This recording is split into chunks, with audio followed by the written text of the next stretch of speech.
living in Western Kentucky all my life, you may drive 45 minutes and life here and here could be completely different based on what's around you. Yeah. So the problems and difficulties that producers may have in McCracken County could be a little bit different than Graves and Ballard and anywhere else across the state, just simply because it's all created differently. Yes.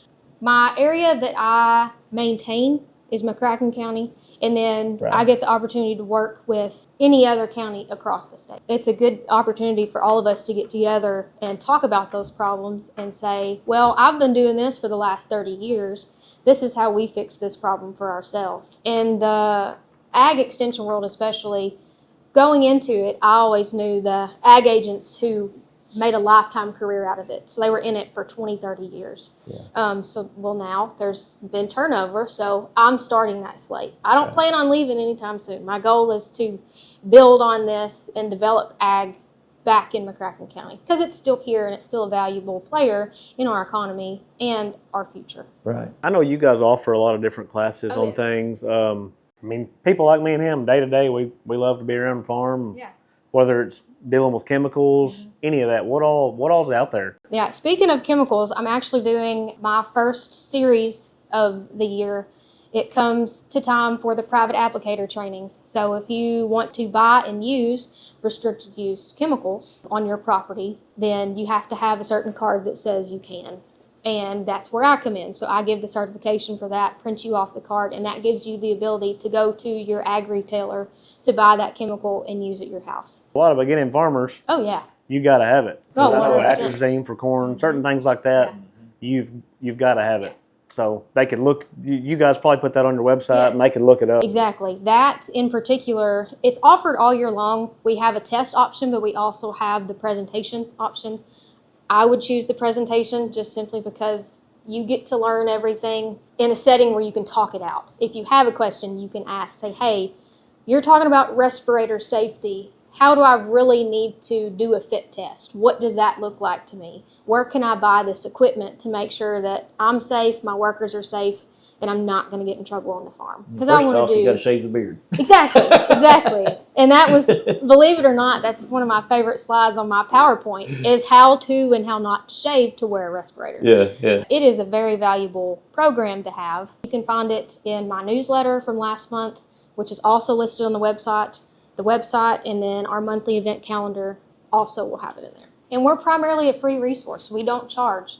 If we charge for anything, it's going to be so many soil samples. So if you are a resident of McCracken County, you are entitled to 7 free soil samples in a given year. That's awesome. That can go anywhere from a plot the size of your driveway or to 40 acres. Nice. That really depends on how far you want to stretch it and how accurate you want to get or what you need it for. And we can test samples of different things. We even do hay sampling. If you have hay stored in the barn and you know you're fixing to have to feed, but you don't know how long you've had it in there, you don't know if it's still good, call me, we can get it sampled. I can send it off to the lab and they tell me every analysis that you would want to make sure it's going to be adequate for your livestock. Right. We have some customers that want their compost tested to know nutrient values of it. Then they know, okay, I can use this in my operation and it's either going to help me or hurt me. So having as many resources readily available, plus all the publications that UK alone produces and has been producing for years, a lot of it is updated based on current research and data. And then a lot of it is still coming in new, just like with everything else is. Through the extension office, are there any kind of grants or like the USDA, some of them, they have stuff out there for farmers, whether it be help with livestock, help row crop, grain bins, whatever it may be. Yeah. Do you guys offer anything like that, or is that a different resource? Extension is a little bit different. So we're kind of the group of people that gets to hold the book that says, okay, this is everything you may need. So we get to direct the people to who they need to go to. So we work with K-Card is an office that houses a lot of grants for the state of Kentucky for producers. Of course, as you mentioned, USDA, they have a lot. Kentucky State University, we partner with them on most of our programs, especially in extension, and they offer grants. And it could be even specific. There's grants right now with KSU on beekeeping. because we're at a loss for pollinators in the state. They're being depleted daily, so being able to bring bees and beekeeping as an industry in our area, they're funding it for most people, whether it's for your actual bees, the housing, the marketing of your products, all of it. NRCS has a lot of programs through USDA. I'm in the sweet spot that I get to work with different groups in the community. So I get to work with the Farm Bureau and the Soil Conservation Office.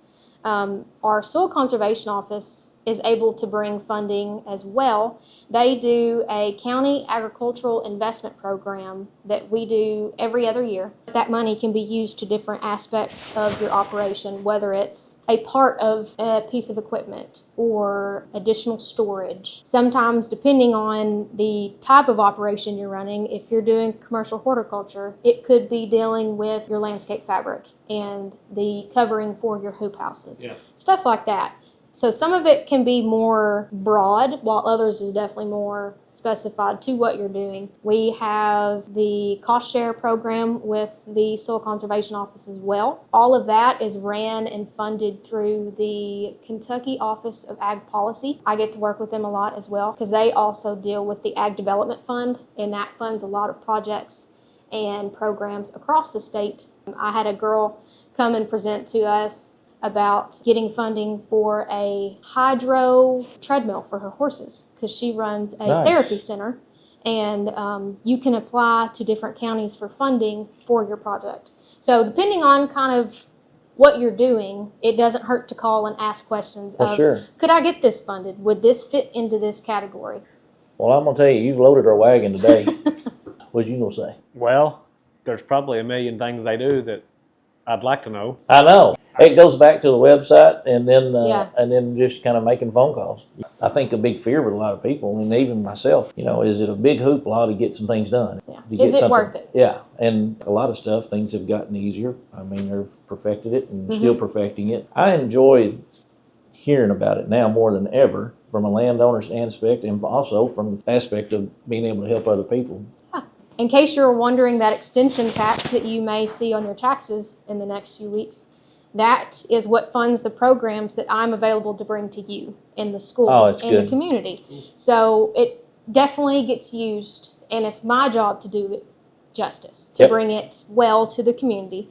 So with that, if you have any ideas of anything you would like to see, learn about, or would be passionate about, call us and let us know. We are all the time looking for different programs to do and truly meet the needs of McCracken County and the people who want to see it do well and learn something new. So just kind of an overview of Extension as a whole. I wouldn't be able to do what I do if it wasn't for my other counterparts. So we have 4-H, which is going to be your youth development programs and leadership. So that's everything from after-school clubs, in-school clubs at all of the county, city, and private schools, but they also have different teams they can be on. So like one of the big teams that's up and coming right now, and sign-ups are soon, is the Hot Shots. They have a bunch of different archery, shooting sports clubs, stuff like that. So not your conventional sports, but it's something to do after school with friends in a common hobby. Which is really cool. And then we have family and consumer science. So that's your home ec kind of stuff. So that's your cooking, your cleaning, your canning, your quilting, sewing, just about everything you could think of gets put into that. That's where a lot of our homemakers clubs come from. And in McCracken County, we have a lot of those. So it's essentially a free way of getting to a club and a group of people who have like-minded interests that you do and you want to learn more. And then we also have the horticulture program, which is the partner of the agriculture and natural resources side.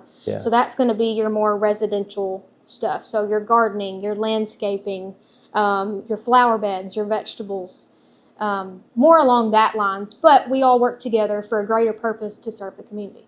Yeah, that is awesome.